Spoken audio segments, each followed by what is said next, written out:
you went to UCT in 2014, and where you met like geniuses, Yeah, yeah. and yeah, bro. Indiana himself.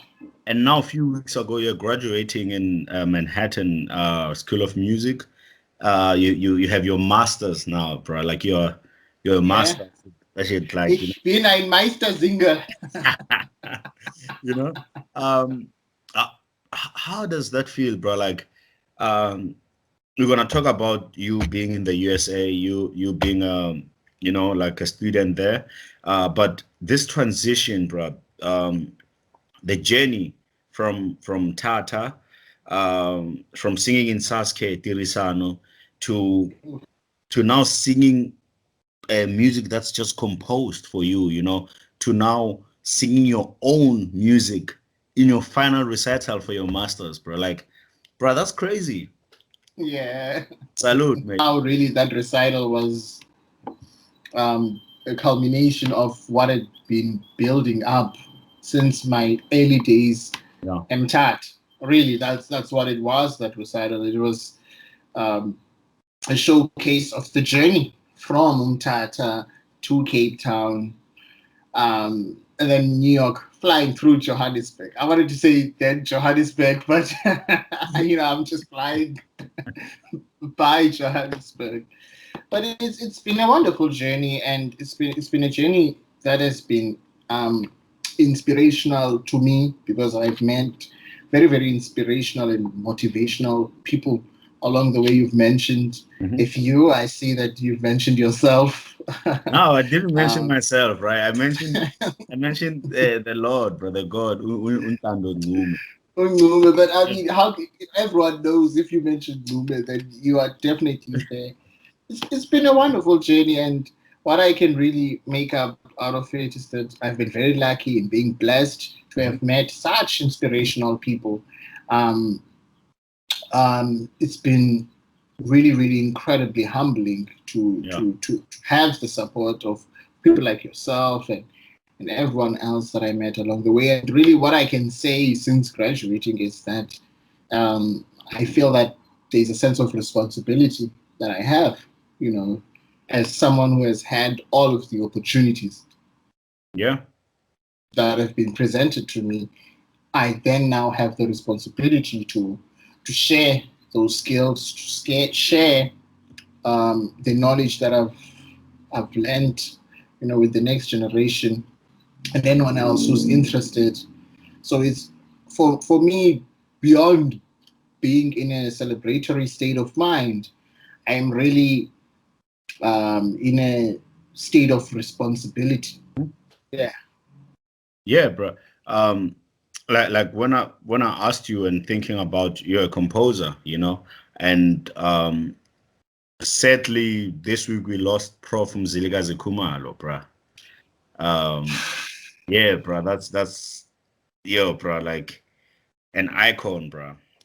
It's fallen to a root of our music, of choral music, the root, bro. I'm Yeah. not talking about the leaves, whatever. I'm talking about the root, you know. He's Uh, the one. he's He's the the one. one. He's the one who made um, everything possible for us, like when it comes to um, these I don't know, the African choral music, this culture that we started. Because if it was not for people like him, we wouldn't have started that culture, because that culture led to opera, obviously. So Yes. so yeah, bro. May The class of opera. may the legend, Really. bro, rest in peace.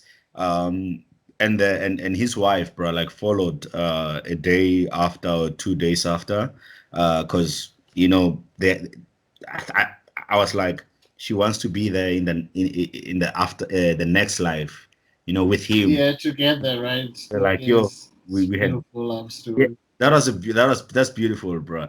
But my question is, as a composer, as someone who studied composition to like at your level, um, what do you think? Um, yeah, bro, with people like Prof. Mzilikazi leaving us, you young composers, bro, what do you think? Uh, I don't know. How do you think we can still keep this thing, bro? This thing that they started, you know? What would be your, I don't know, what would you do also to honor that, to continue that, you know? You're doing a lot of stuff. You one of them, you're one of the most hardworking people that I know. But for people like Prof. Mzilikazi who started something, we talk about African opera, me and you. We wrote an African opera together. We wrote an African Yes. opera. It's because of people like him, like Prof. It Mzilikazi, is. who It inspired is. us. And um, yeah, but do you think African opera has a place? Do you think young composers should write more African stories? And do you think, what approach do you think we should take? Because we have a lot of African operas being written, but for you, what do you think would be sustainable and represent us at, I don't know, our best? Yes, you see, that was a question within a question within a question. But I will take the opportunity also to pass my sincerest condolences and word of gratitude to the national icon, who Prof. Mzilikazi was. Um, his music, his orchestration, man. I mean, he was the first to really show us that you could orchestrate in an African sense. Yeah. This is he actually did it before Nomia, who is another great who has departed. But he actually did it before Nomia. Nomia himself looked up to Prof. Mzilikazi. I mean, Well, bruh, he was a legend. incredible. He was a legend, and this will then lead to my question of your last answer of what the future of African opera and African composition is. When you look at Prof. Mzilikazi, he's not just a choral composer. He is also a language professor at Rats. He is also working with community organizations. He's also an anti-apartheid struggle icon at the same time. He's involved in multiple things as Yeah. often as other great South African artists were during the past, and still are. We still have multiple artists who do multiple things, and I think that will be very important going forward for South African opera or African opera or even arts general, how you can contribute immensely to society. I think that's what drove people like Uprof Mzilikazi, people like the great Nomia. Yeah. These are giants who wanted to bring in their own identity into Western classical music, and they did it to a point whereby South African choral music now is recognized internationally. I know the UWC Creative Arts Choir won the World Cup, the Yeah. the World Choir World Cup in 2014. And you have a lot of young South African composers coming up, young composers like myself, librettists like yourself. You have Ndando Ncume working hard. You have other young composers coming from different schools in South Africa, and I think that's also going to be important moving forward.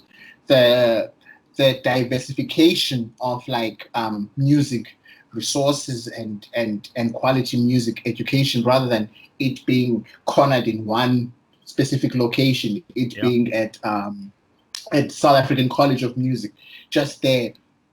That's not enough, or Howard College only in UKZN. Yeah. Now you have composers coming and young musicians coming from the Northwest Yeah. And universities Northwest is of doing well. music. They're doing great things. You have composers in the Free State. You have young Afrikaans composers in Stellenbosch. Limpopo also has composers, bro. It's crazy. It's interesting. You have a lot of young women also coming into a composition. So this will be very interesting moving forward.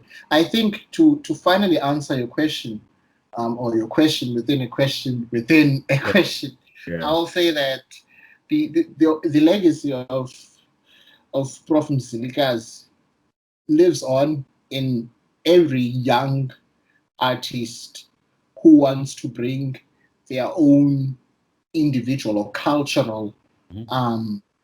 input into the arts. Yeah. And that cannot be separated from social impact of the arts. Like there's always has to be a relationship with people like Prof. Mzilikazi. There always has to be a relationship between the arts and what's happening in society. And Yeah. I think going forward, that will be what will determine if we can honor the legacy of Prof. Mzilikazi.